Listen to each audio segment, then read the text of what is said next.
Sir నమస్కారం sir. నమస్తే అండి.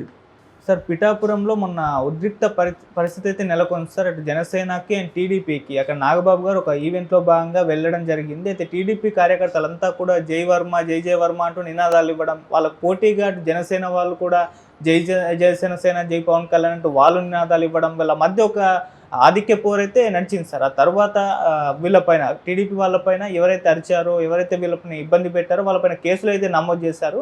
కేసు పెట్టింది నాగబాబు అనే ఒక వ్యక్తి అని సాక్షి మీడియా పెద్దగా ప్రచారం అయితే చేసింది. అంటే కొణిదెల నాగబాబే పెట్టించాడని చెప్పేసి ఆ తర్వాత వాళ్ళు క్లారిటీ ఇచ్చే ప్రయత్నం చేశారు, ఇది జనసేన కార్యకర్త నాగబాబు పెట్టాడని చెప్పేసి. కానీ ఏం జరుగుతుంది ఆ పిఠాపురంలో అని చూస్తే సార్, అక్కడ వర్మగా ఉన్నారు కదా, ఆయన లేకుండా ఉంటేనే అక్కడ కంచుకోటగా పవన్ కళ్యాణ్ గారికి అది మారుతుంది, ఆయన ఉండుంటే ఆయన పోటీ వీళ్ళిద్దరి మధ్య ఉంటుంది అన్నట్టుగానే ప్రవర్తిస్తున్నారు. అందుకే జనసేన వర్మను లేకుండా చేద్దామనే ప్లాన్లో భాగంగా ఇదంతా చేస్తున్నారు అంటున్నారు. మరి ఏం జరుగుతుంది పిఠాపురంలో, దీనికి సంబంధించి మీరేం చెప్తారు సార్?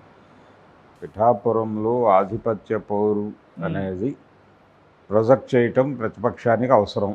ఓకే, వాళ్ళు అందులో భాగంగానే అక్కడ ఒక వైరుధ్యం ఉంది అనేది ప్రచారం చేస్తున్నారు. వైరుధ్యం ఉండొచ్చు కూడా, ఎందుకంటే వర్మ తన ఉనికిని తాను కాపాడుకోవాల్సినటువంటి అవసరం ఉంది అక్కడ. లేదు, ఆయన వేరే నియోజకవర్గం వెతుక్కుని అయినా వెళ్ళిపోవాలి. ఆయన వెళ్ళిపోవట్లేదు, అక్కడే ఉన్నాడు. అక్కడే ఉండి నెక్స్ట్ టైం తానే నిలబడతాను అన్నటువంటి ప్రొజెక్షన్ ఇస్తున్నాడు ఆయన.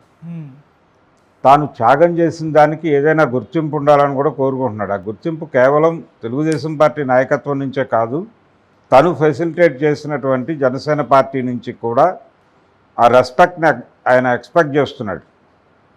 ఆయన ఎక్స్పెక్ట్ చేసినటువంటి రెస్పెక్ట్ దక్కకపోతే ఆయన కొంచెం బాధపడి ఆ బాధలో ఏదైనా అటు ఇటు తుళ్ళే అవకాశం కూడా కలదు.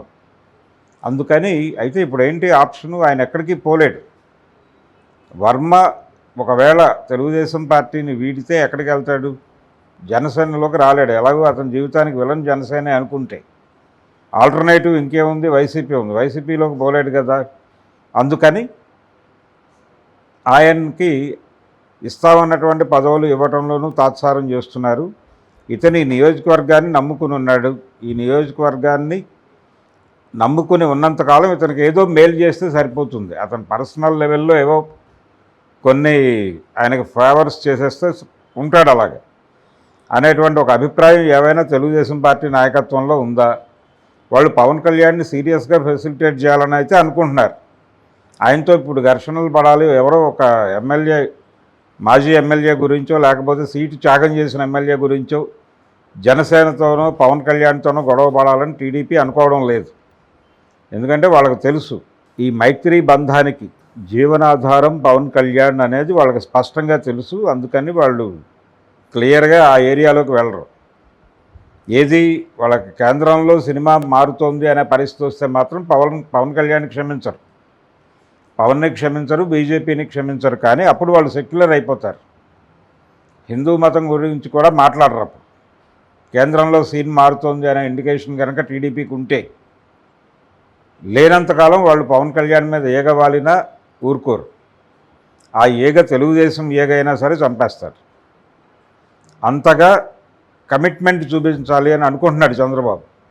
అనుకోవడం వలన కేసులు పెట్టగలిగారు పోలీసులు.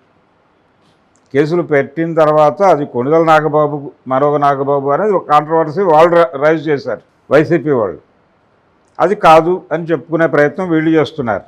సరే, ఆ గొడవ పక్కన పెట్టేస్తే వర్మ చేయవలసింది ఏంటి? ఎప్పటికప్పుడు ఇలాంటి ఒక గొడవ రైజ్ చేసి తనని తాను న్యూస్లో ఉంచుకుంటూ తనకు కావలసినటువంటి పనులు, ఇప్పుడు దీని వెనకాల ఒక అనునయ కార్యక్రమం నడుస్తుంది కనిపించకుండా.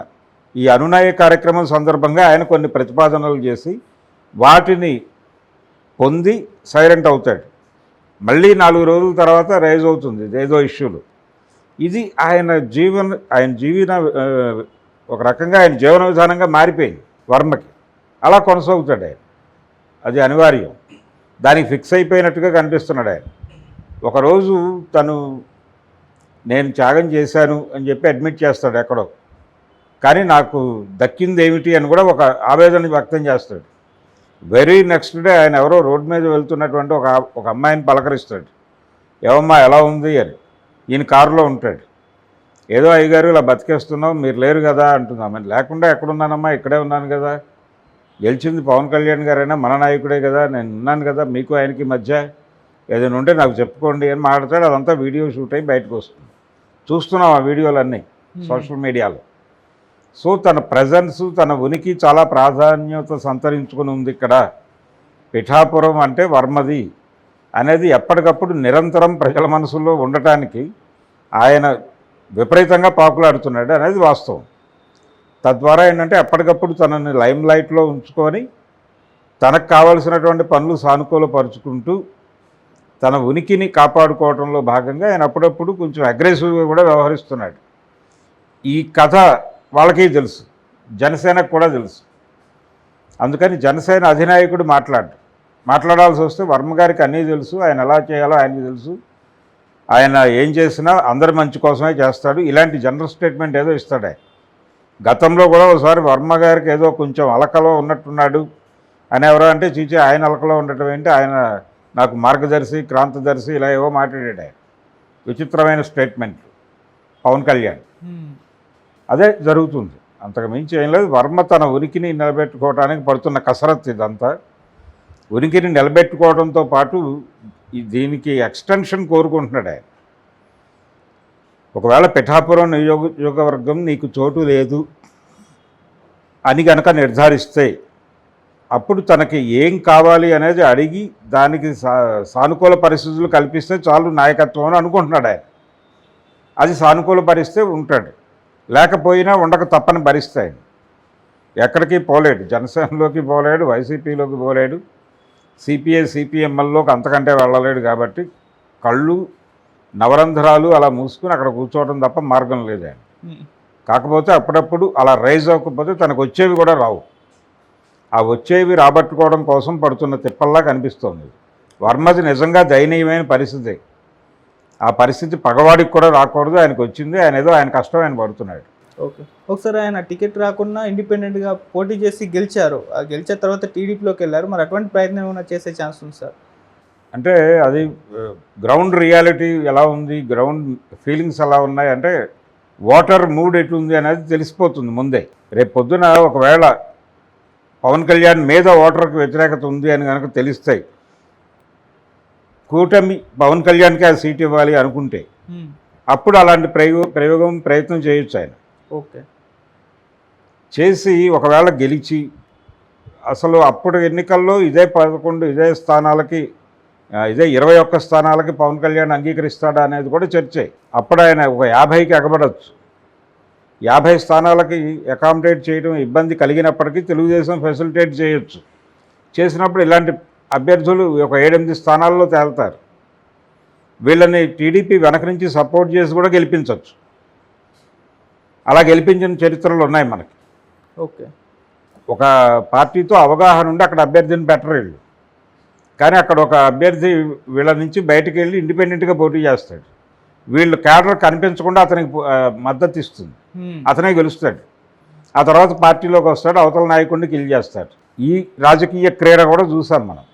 అందుకని అది కూడా జరగచ్చు. ఎందుకంటే వచ్చే ఎన్నికల్లో ఆయన 21 కాదు 50కి వెళ్ళే ఛాన్సెస్ ఉన్నాయి. అంటే ఉత్తరాంధ్రలో ఇంకో 10 అడుగుతాడు, రాయలసీమలో 10-15 అడిగితే 50 సెట్ అవుతుంది. 50లో మెజారిటీ స్థానాలు గెలిస్తే ఆయన కింగ్ మేకర్గా ఇంకొంచెం ఎక్కువ ఎలివేషన్తో వస్తాడు. అంటే తెలుగుదేశం పార్టీని మరింత కార్నర్ చేయడం